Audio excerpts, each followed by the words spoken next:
Hello students, welcome to B pharmacy. Myself Raj Umesh Mandal. तो चलिए देखते हैं preparation and standardisation of H2SO4 sulphuric acid.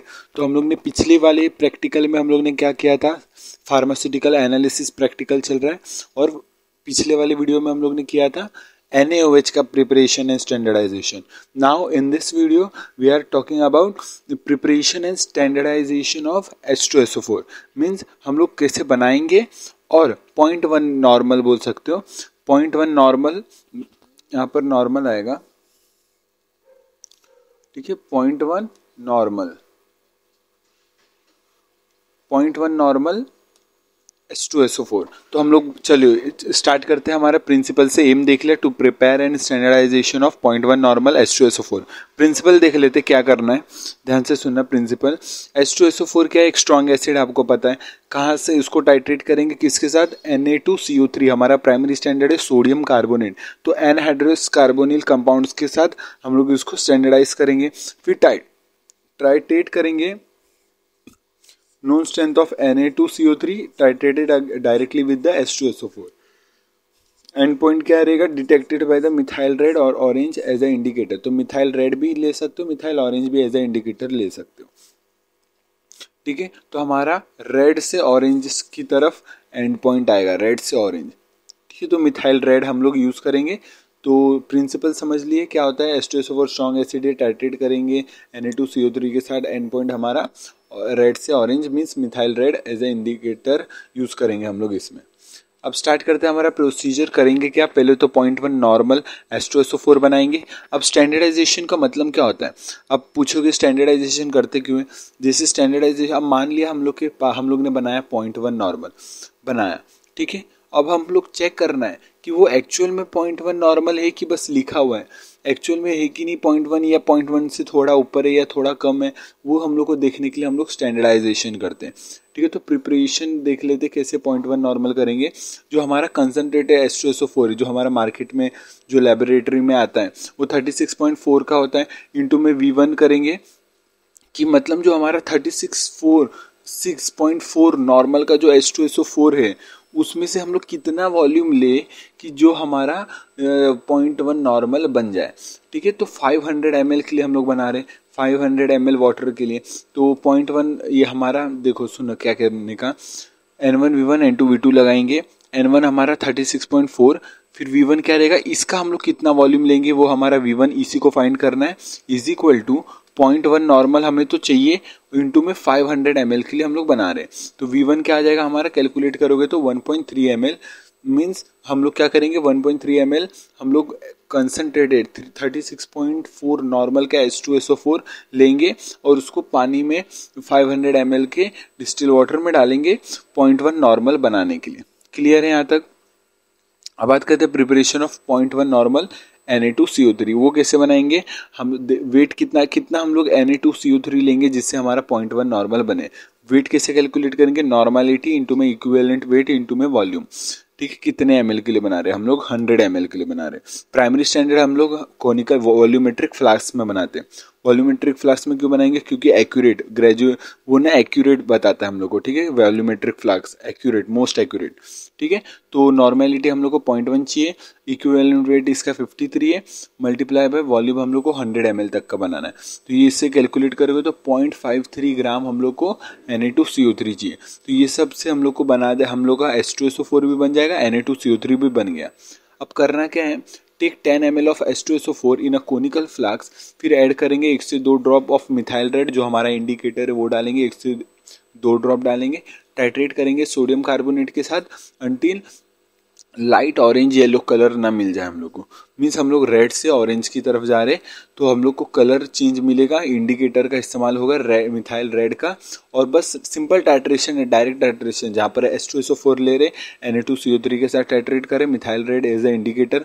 जो रेड से सोल्यूशन हमारा रेड से कैसे बनेगा, ऑरेंज या येलो ऑब्जर्व होगा, ठीक है। क्लियर है यहाँ तक, ठीक है। ऑरेंजिश पिंक रहेगा, ऐसी कुछ रहेगा, ठीक है। तो ये हमारा एंड पॉइंट रहेगा। तो यहाँ तक क्लियर है। और फिर वॉल्यूम हम लोग पता कर लेंगे, कितना वॉल्यूम है हमारा पता कर लेंगे, किसका Na2CO3 का वॉल्यूम पता चल जाएगा। अगर ब्यूरेट में लिया तो ये डिफरेंट डिफरेंट प्रोसीजर से हो सकता है। अगर आपने Na2CO3 ब्यूरेट में लिया तो Na2CO3 का पता चलेगा रीडिंग, अगर H2SO4 का लिया तो H2SO4 का पता चलेगा। तो अब सुनना, हम लोग ने Na2CO3 ब्यूरेट में लिया, उसका वॉल्यूम हम लोग को पता चला, रीडिंग किया और मान लिया 3 रीडिंग्स किया। पहले तो रिएक्शन देख लो हो क्या रहा है। यहाँ पर जो सल्फ्यूरिक एसिड है वो रिएक्ट कर रहा है Na2CO3 के साथ और फॉर्म कर रहा है सोडियम सल्फेट और साथ में कार्बन डाइऑक्साइड वाटर। ये हमारा रिएक्शन हो रहा है। ये एक्चुअल में रिएक्शन जो हम टाइट्रेशन कर रहे हैं उसके पीछे का रिएक्शन ये है। अब बात करते हैं ऑब्जर्वेशन की। हम लोग ने 3 रीडिंग्स लिए, मान लिया 10.1, 10.2, 10 आ गया। अब क्या करना है, 2 रीडिंग जब तक सेम नहीं आए तब तक करो, या फिर 3 रीडिंग लो, उसका एवरेज लेके प्रिसाइज रीडिंग आ जाएगा। तो हम लोग का प्रिसाइज रीडिंग आया इन तीनों का एवरेज, दैट इज 10.13 ml। अब कैलकुलेशन कैसे करेंगे, कैलकुलेशन करेंगे N1V1 is equal to N2V2 और N1 इंटू में 10 इंटू में 0.1 इंटू में 10.13। अब करेंगे क्या, ध्यान से सुनना ये फॉर्मूला कैसे लगा, ये फॉर्मूला कैसे लगा, H2SO4 है, Na2CO3 है। H2SO4 का हम लोग को नॉर्मेलिटी फाइंड करना है। कितना ml लिया था हम लोग ने कोनिकल फ्लास्क में, 10 ml is equal to 0.1 normal का हमारा Na2CO3 है, इंटू में ब्यूरेट रीडिंग क्या है एवरेज 10.13। अब N1 यहाँ से पता चल जाएगा, दैट इज ऑलमोस्ट 0.1 है ना, ऑलमोस्ट। तो यही तो हम लोग को पता करना है कि कितना हमारा ये नॉर्मेलिटी है H2SO4 का। तो रिजल्ट में लिखेंगे तो normality of H2SO4 is 0.1013 normal. ठीक है, स्लाइटली 0.1 से ज्यादा है, आप देख सकते हो। ठीक है, तो ये कारण है। ठीक है, तो ये पूरा टाइट्रेशन है। आपको अब ध्यान से सुनना, कैलकुलेशन इसके 2 पार्ट में हो सकते हैं, 2 मेथड से हो सकते हैं। एक ये N1V1 N2V2, एक होता है दैट इज इक्विवेलेंट फैक्टर।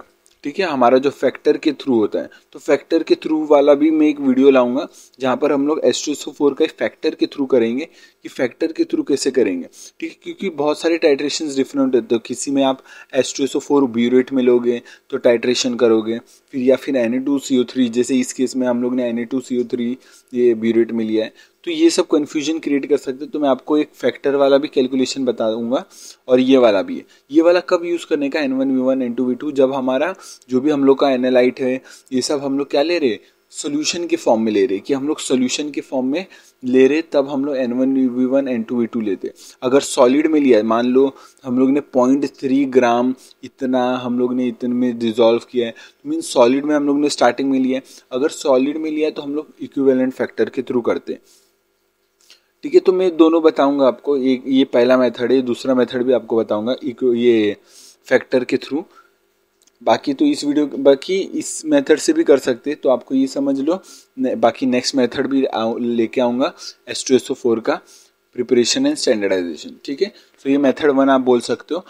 तो बाकी ये समझा है कि नहीं ये वाला मेथड, तो बताना, बाकी चलो रिवाइज करना। बस सिंपल क्या करना है, इसमें टाइट्रेशन है, कुछ नहीं। प्रिंसिपल में क्या लिखना है आपको, H2SO4 के बारे में लिखना है, स्ट्रॉन्ग एसिड है, टाइट्रेट किसके साथ करेंगे, इंडिकेटर कौन सा इस्तेमाल हो रहा है ये बताना है, एंड पॉइंट क्या है कलर उसका वो बताना है, बस इतना बताना है। प्रोसीजर में हम लोग क्या करेंगे, प्रोसीजर में डायरेक्ट टाइट्रेशन, तो ये प्रोसीजर में क्या करेंगे, ये 10 ml of H2SO4 conical flask में लेंगे, मिथाइल इंडिकेटर डालेंगे, मिथाइल रेड, और 1 से 2 ड्रॉप, और टाइट्रेट करेंगे Na2CO3 के साथ। ठीक है, Na2CO3 के साथ मीन्स रेड से क्या बनेगा, लाइट ऑरेंजिश पिंक या ऑरेंजिश येलो, पिंक में ऐसा कुछ बनेगा, ऑरेंजिश येलो हो गया या ऑरेंजिश पिंक हो गया, ऐसे में और कलर ऑब्जर्व होगा, वो हमारा एंड पॉइंट रहेगा। और हम लोग ब्यूरेट रीडिंग देख लेंगे Na2CO3 का कि कितना आया, मान लिया 3 रीडिंग ले लिया, उसका एवरेज लेके प्रिसाइज वैल्यू आ गया, और ये रिएक्शन उसके नीचे का देखो, ये वाला रिएक्शन हो रहा है, आप देख सकते हो। और फिर ऑब्जर्वेशन में वही 3 रीडिंग एवरेज लेके कैलकुलेशन N1V1 N2V2 से किया। नेक्स्ट आने वाली वीडियो में मैं फैक्टर के थ्रू भी कैलकुलेट कैसे करते वो भी बताऊंगा, इसका दूसरा मेथड कैसे उसको स्टैंडर्डाइजेशन करते वो भी बताऊंगा। ठीक है, तो रिजल्ट क्या है, द नॉर्मेलिटी ऑफ दिस हम लोग ने जो भी फाइंड किया वो आ जाएगा। तो ये पूरा प्रैक्टिकल था, बाकी इसका दूसरा मेथड भी मैं लेके आऊँगा, ये मेथड 1 रहेगा और मेथड 2 भी लेके आऊँगा, तो आपको कन्फ्यूजन क्रिएट नहीं होगा। ठीक है, तो मिलते हैं नेक्स्ट वीडियो में, तब तक के लिए टेक केयर, जय हिंद जय भारत, बाय। बाकी ये वीडियो समझा है कि नहीं बताना मुझे कमेंट में। मिलते हैं नेक्स्ट वीडियो में, बाय, टेक केयर।